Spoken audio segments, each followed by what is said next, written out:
bom dia, uma boa tarde, uma boa noite, dependendo do horário que você está assistindo. Queria lhe dar a introdução ao nosso queridíssimo trabalho, a introdução à microeconomia, com o meu queridíssimo grupo, Luana, Maria, João, Arthur, Murilo e óbvio, Vansan. Aqui apresentando para vocês essa maravilha da microeconomia. Por favor. Um passo de mágica. O que é a microeconomia? Também conhecida como teoria dos preços. Ela analisa a interação entre as empresas e consumidores. Diferente da microeconomia, a gente tem também a macroeconomia, que está preocupada em retratar a economia como uma visão geral, ou seja, considerando análise globais de investimento. Então, a micro, ela pega somente algumas empresas e comércios, e a macro, ela abrange tudo que nós temos ao redor do nosso globo.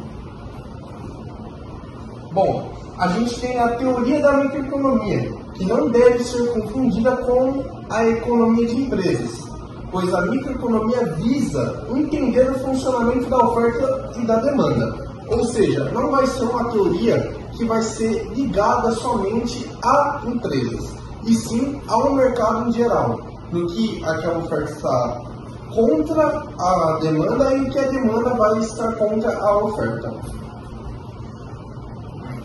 E a gente também tem a economia de empresas, que eu tenho que dar uma aprofundada, que ela considera somente uma empresa específica. O foco de estudo é muito mais voltado para a produção. Então, a empresa ela vai visar só a produção e a microeconomia vai visar tudo. A empresa pode ser vista de dois modos, sendo ele econômico ou jurídico. Ou seja, a gente vai ter uma empresa que ela vai estar na produção e também aquela que vai estar somente ali na parte jurídica da relação. A terra utilizada, o trabalho imposto e até mesmo a tecnologia agregada na produção que visa a maximização da produtividade está na parte econômica. E na visão jurídica, a empresa é uma universalidade de direito, ou seja, relaciona o empresário, que seria o sujeito da atividade econômica, com a empresa sendo constituída como o objeto. Bom, rapaziada, agora vamos entrar na parte de pressupostos básicos da análise microeconômica. Como o Marcelo tinha explicado para vocês, a microeconomia agora ela vai abranger a hipótese coeteris paribus. O que ela é? Ela usa dessa tese que é tudo o mais permanece constante, em latim coeteris paribus. Essa tese pressupõe que, analisando o mercado específico, de forma geral, é possível manter algumas variáveis constantes, enquanto mexe em outros para indicar o impacto delas sobre o todo. E considerando que os outros fatores interferem muito pouco ou nada no mercado. Agora tem o papel dos preços relativos. Os preços relativos, na visão microeconômica, os preços relativos são mais importantes do que os preços absolutos de mercadorias. Por quê? Por exemplo, se em determinado momento o preço do Guaraná cair em 10%, mas também o preço da soda cair em 10%, nada vai acontecer com a demanda desses dois produtos. Porém, se tudo permanecer constante e cair apenas o preço do Guaraná, é de se esperar um aumento na demanda para o Guaraná, porque quanto menor o preço, maior a demanda. A oferta acaba baixando o preço do Guaraná e é de se esperar um aumento na demanda pelo Guaraná, por esse fato. E uma quebra na demanda por soda. Pois, embora o seu preço isolado não tenha alterado, o seu preço relativo no Guaraná aumentou. Então, é a história da oferta e demanda. Bom, agora continuando os pressupostos básicos, temos os objetivos da empresa. A grande questão da microeconomia, da empresa, é tratar os objetivos da empresa e produtos de bem e serviço. A análise tradicional normalmente usada é baseada no princípio da racionalidade, onde o empresário deve buscar de forma lógica e da melhor maneira a maximização dos lucros, assim otimizando a forma de como é utilizar os recursos que o empresário dispõe, tempo de funcionário, salários, lucros, tudo que envolve mão de obra, tudo. Essa análise considera conceitos como receita marginal, custo marginal e produtividade marginal, no lugar de conceitos médios. Agora, continuando no âmbito de objetivos da empresa, a maximização do lucro da empresa é alcançada quando a receita marginal é igual ao custo marginal. Então, os dois têm que estar igualados para chegar a esse ponto.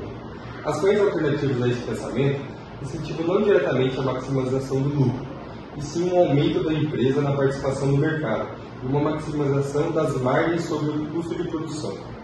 Continuando a parte de análise microeconômica, além de determinar os preços dos bens e dos fatores de produção, o instrumental microeconômico busca responder questões triviais da economia, como por exemplo, por que, quando há um aumento no preço de mercado de determinado bem, a sua demanda consequentemente cai. A teoria microeconômica não pode ser levada como um manual de técnicas para decisões do dia a dia de uma empresa, porém ela se faz muito importante para um horizonte de planejamento, tanto de uma empresa, tanto para uma política econômica. Agora, a nível de empresas, a microeconomia, na política de preços da empresa, previsões de faturamento e demanda, previsões de produção, política de propaganda e publicidade, diferenciação de mercados. Basicamente é para isso que ela está inserida, para isso que ela tem a função dela. Continuando no controle de preços, na política salarial. É que aí trocou do nível de empresas para o nível de política, onde ela está inserida. No nível de empresa, ela está aí. Empresa, política. Tá.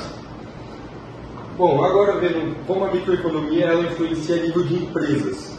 Ela participa na política de preços da empresa, previsões de faturamento e demanda, previsões de custo de produção, política de propaganda e publicidade e diferenciação de mercados. Já por outro lado, no âmbito de políticas econômicas, ela participa no controle de preços, na política salarial, o efeito de impostos sobre mercados específicos, política de tarifas públicas e política de preços públicos. Agora vamos apresentar algumas formas de dividir o estudo microeconômico. Uma delas, começando, a análise da demanda. A teoria da demanda é dividida em duas frentes, sendo a teoria do consumidor, que é a demanda individual que o consumidor deseja, e a teoria da demanda de mercado, o que o mercado quer, o que abrange essa demanda. A análise da oferta, por outro lado, ela é uma teoria que também pode ser dividida em teoria da oferta individual e a oferta de mercado. Dentro dessa teoria, é abordado fatores como a teoria da produção, que relaciona a quantidade física produzida de um bem em relação dos fatores de produção, e também é abordada a teoria dos custos de produção, que adiciona, além de quantidades físicas produzidas, os preços dos insumos produzidos, tudo que está envolvido na produção. Agora, na análise das estruturas de mercado, podemos ver que os preços e as quantidades produzidas do bem estão diretamente ligados aos tipos de mercado em que estão inseridos esses bens. Podemos ter um mercado competitivo, com diversas empresas atuando, ou um mercado mais unilateral, onde uma empresa consegue a maioria do mercado. Como é, por exemplo, no âmbito de alimentos, que tem empresas enormes que lideram o mercado e é unilateral. Na análise das estruturas de mercado, é avaliado os efeitos da oferta e da demanda, no mercado de bens ou no mercado de fatores de produção. Daí agora temos as possíveis estruturas de mercado que podem ocorrer. A concorrência perfeita, que é a alta concorrência que está dentro de empresas do mercado, que é o mercado saudável, que está em ativa. Concorrência imperfeita, ou monopolista, que é um que domina tudo. Monopólio, que é o que domina tudo, e o oligopólio. Agora, a teoria do equilíbrio geral. A análise do equilíbrio geral considera as inter-relações de todos os mercados. Diferentemente da análise de equilíbrio parcial, que analisa o mercado isoladamente. Ele abrange todos, o mercado completo, sem considerar suas inter-relações com os demais. Ou seja, procura-se analisar se o comportamento independente de cada agente econômico conduz todos a uma posição de equilíbrio global, embora todos sejam, na realidade, interdependentes. A teoria do bem-estar, por outro lado, ela estuda como alcançar soluções socialmente eficientes para o problema da alocação e distribuição dos recursos.